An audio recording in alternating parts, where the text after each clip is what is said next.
সকালবেলা ঘুম থেকে উঠে তাদেরকে রেডি করাতে করাতে আমার নিজের রেডি হতে অনেক সময় লেগে যায়। তারপরেও তাদেরকে রেডি করিয়ে যখন বেরিয়ে পড়ি তখন তার বাবার ঘাড়ে চলে তাদেরকে জুতা পরানোর দায়িত্ব। আমরা দুজন মিলে তাদেরকে যতই ১০ মিনিটে রেডি করাই নাই কেন, তার বাবা কিন্তু তাদের জুতা পরাতেই ১০ মিনিটের বেশি সময় লাগাইয়া দেয়। তারপর যাই হোক তাদের নিয়ে আমরা ২ জন বেরিয়ে পড়ি তাদের স্কুলের উদ্দেশ্যে। তাদের ২ জনকে স্কুলে রেখে আমরা যে যার মতো আমাদের নিজেদের কর্মস্থলে চলে যাই। স্কুলে যাওয়ার পথে প্রায় দিনই রিকশায় একটা ঘটনা ঘটে যে তাদের ২ জনকে যখনই আমরা নেই না কেন, তারা বেশিরভাগ সময়ই চেষ্টা করে দাঁড়িয়ে থাকার জন্য। তারপর তাদেরকে স্কুলে দিয়ে আমি আমার নিজের অফিস শেষ করে দুপুরবেলা যখন বাসায় ফিরতেছিলাম, তখন এই যে ছোট একজন মেহমানের সাথে আমাদের দেখা, তার সাথে আবার কত কথোপকথন।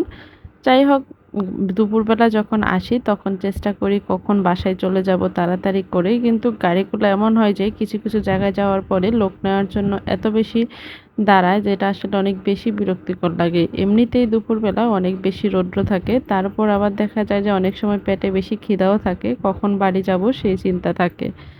এই রোডটা দুপুরবেলা এতই বেশি ফাঁকা থাকে, একটু হলেও ভালো লাগে। আবার মাঝে, মাঝে মনে হয় সকালবেলা কতটা প্রাণচঞ্চল থাকে আর এখন একেবারেই লোকজন নেই বললেই চলে। একা, একা হাঁটতে, হাঁটতে ভাবি কখন বাসায় যাব আর কখন বাচ্চাদের সাথে দেখা করব।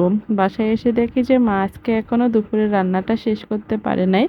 মায়ের শরীরটা একটু খারাপ ছিল এজন্য।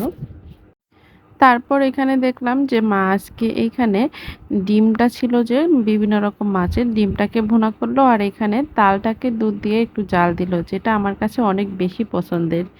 তারপর এখানে তাদের দুজনকে এসে দেখি তারা নিজেরা স্নান শেষ করে নিল আর সুস্মিতা তার ভাইকে একটু শীতের সময় যেহেতু লোশন আর মুখে একটু ক্রিম লাগিয়ে দিচ্ছে। তাদের এই ভালোবাসা দেখলে এমনিতেই ভালো হয়ে যায়।